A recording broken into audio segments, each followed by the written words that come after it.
I had to do it that day. I couldn't just stand by and let it die. Hold it! When you say it, you mean... Do you even have to ask, partner?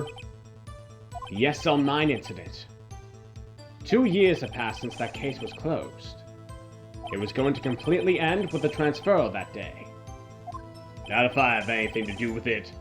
That incident's not over. But what did you hope to accomplish by sneaking into the evidence room? When a case is closed, only that case's lead detective can look through the evidence.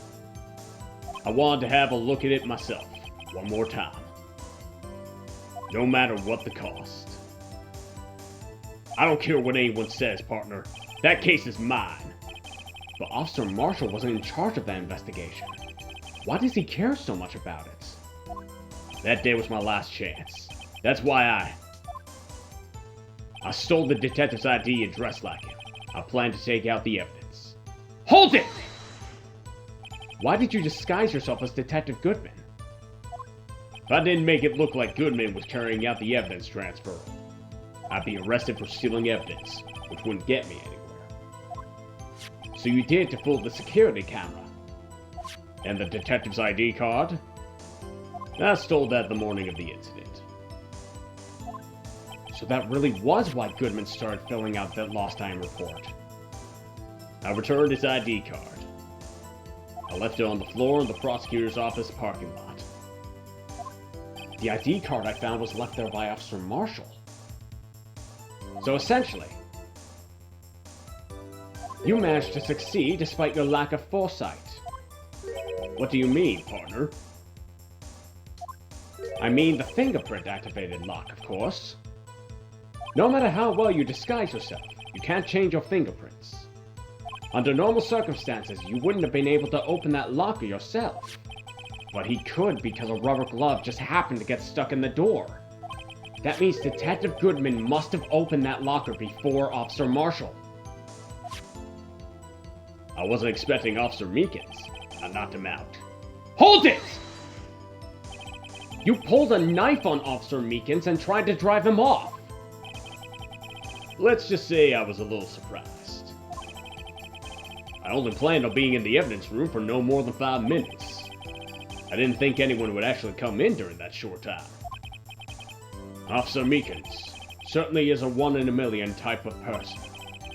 Mistaking a detective for an intruder and demanding to be shown his ID. I'll have to think a little more about his raise this year. When did Edgeworth get so much influence? Anyway, he threw himself at me and I ended up cutting him slightly. I'm sorry it had to turn out that way. What with me knocking him out and everything. By the way, what happened to your knife? Oh, you mean this one? I don't know what to say.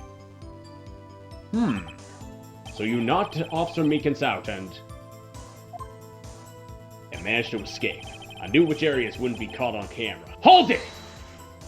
So you did your research beforehand. Those who go into the desert unprepared don't live long, partner. I didn't think it would make a difference, though. The security tape is erased every 6 hours. If all had gone to plan, no footage would have been left. However, you bloodied your coat in your struggle with Officer Meekins. If someone was in the security room when I came out, the jig would have been up. I opened my locker and stashed it in there. What was Officer Meekins doing during that time? What else? He was sleeping like a baby. So what you're saying is, on that day, there wasn't any murder in the evidence room at 5:15. Hold it! But the blood found at the scene certainly indicates a crime took place. What are you, blind? The victim shown on that tape is me, and I'm not dead yet, partner. So you stole the evidence from the locker. Actually, no, I didn't. Why not? When I opened the locker, the evidence was already gone. What? Mr. Edgeworth, where is that evidence? It's still missing, Your Honor. Detective Goodman's locker was already empty. Someone else stole the evidence.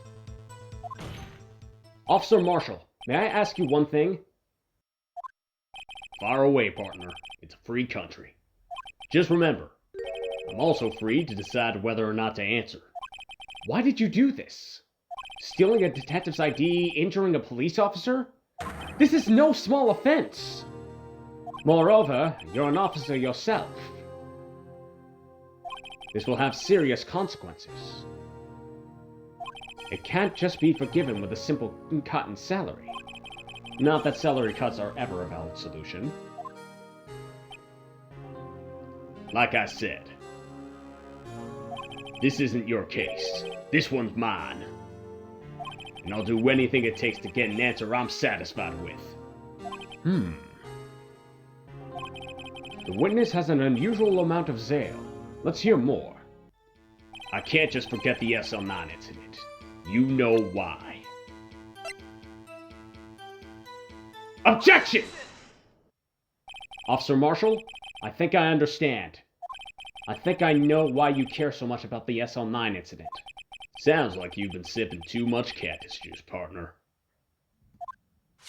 I have the SL9 incident file here.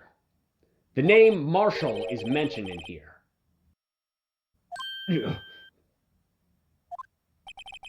In a list of murder victims. Neil Marshall. Are you related to this man?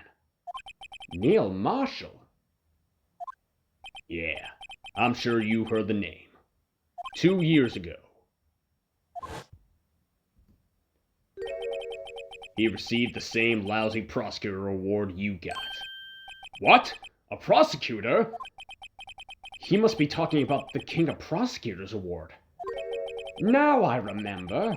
Prosecutor Neil Marshall. He handled the SL9 case before I did. That's right. He was killed. And the case fell into your hands. But what's his relation to you? He was my brother. He was investigating the murders with Damon Gant, the then Deputy Chief of Police.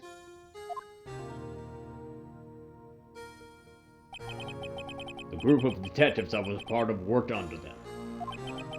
We were desperate to prosecute the killer.